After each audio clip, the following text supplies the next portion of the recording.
chair, Dr. Evil. Thank you. Whoa!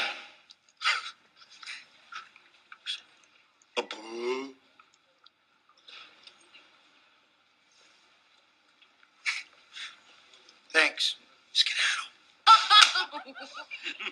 Wow. Now that's vital information. I know, it's amazing. Oh, Tazzle.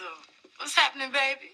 A lot is happening, Foxy. Dr. Evil has escaped. The good news is that one of our agents has managed to infiltrate Dr. Evil's organization. Excellent, Basil. We've been trying for years to get a mole inside Dr. Evil's lair. We now have that mole. Yes. Ah, and here he is. So you're the...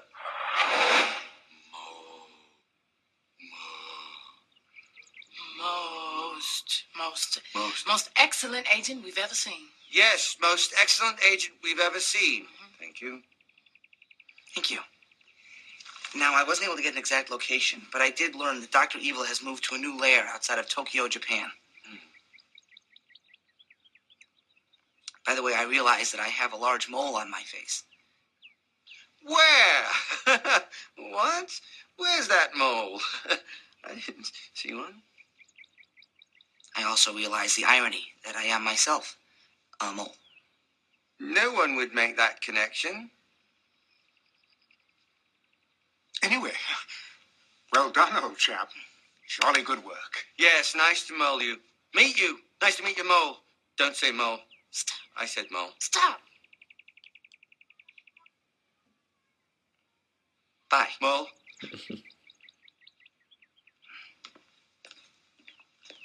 Mole. Mole. Oh, shut up!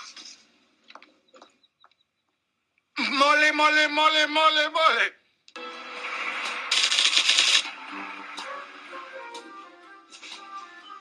So, I've been assigned to welcome you to the Ministry of Defense. I have a letter from my director personally thanking you for switching sides.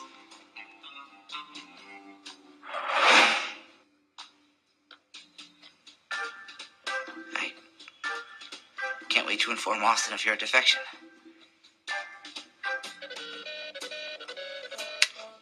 There you are. I'll come to tell you the good news.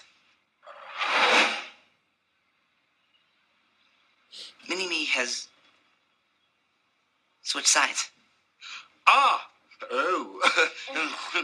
Sorry about that, old chap. Sorry. Sorry. Welcome aboard. My mole steak. What was that?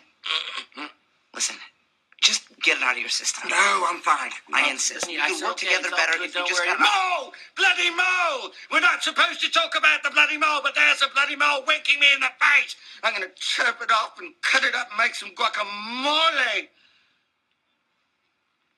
Better?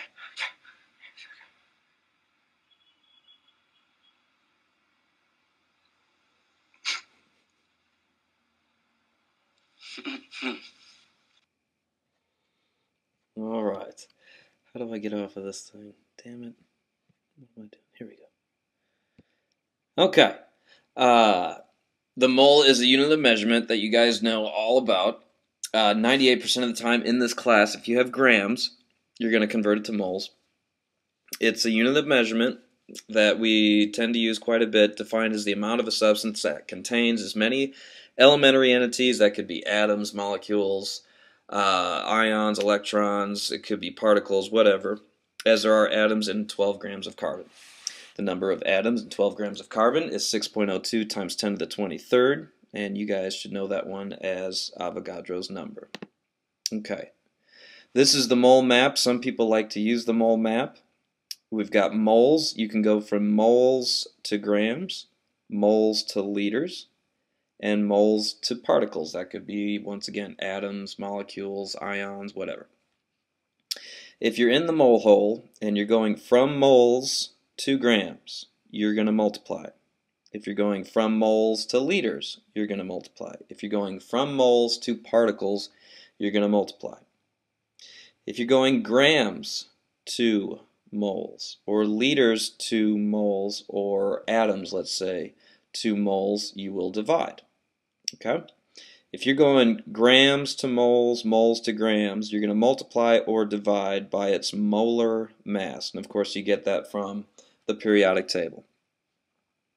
If you're going moles to liters, liters to moles, you're going to multiply or divide by 22.4 liters. That's of course at standard temperature and pressure.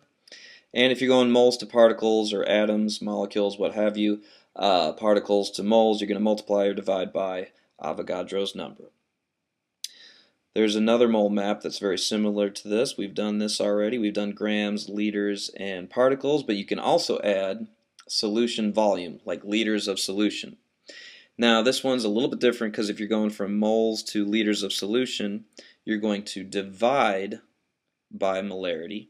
If you're going liters of solution to moles, you're going to multiply by molarity. So there is another one, but it doesn't follow the same pattern of multiplying as you go away and dividing going in.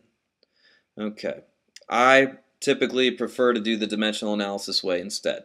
I like to start with my grams over 1, convert grams to moles, and then moles to atoms. For example, 6.022 grams of hydrogen gas. 1 mole of hydrogen gas is 2.016 grams, and then 1 mole of hydrogen gas is 6.02 times 10 to the 23rd molecules of hydrogen gas. This is the method I prefer, whatever works best for you. Empirical formula, we're going to be doing quite a bit of that in AP. Here are the steps.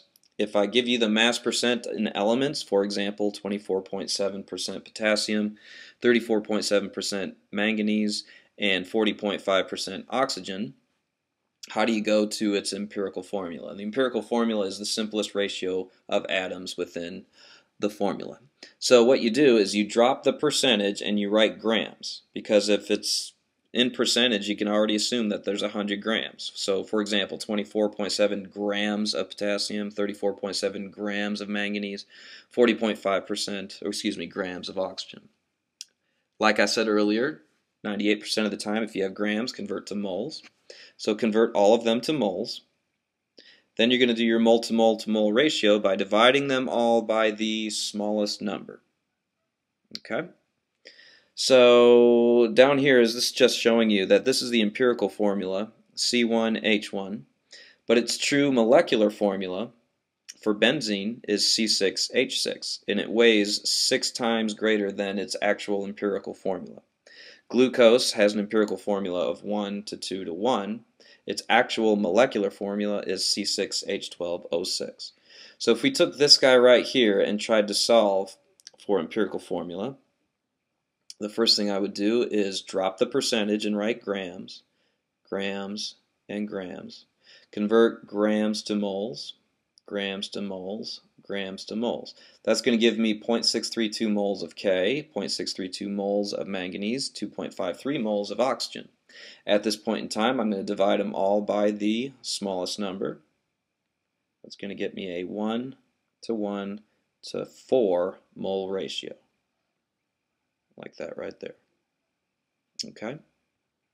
If you ever get something that's like a 1 to 1 to 2.5 ratio, then you're going to have to double everything so you don't have any decimals, so it would be a 2 to 2 to, what did I say, 1.5 to 3 ratio.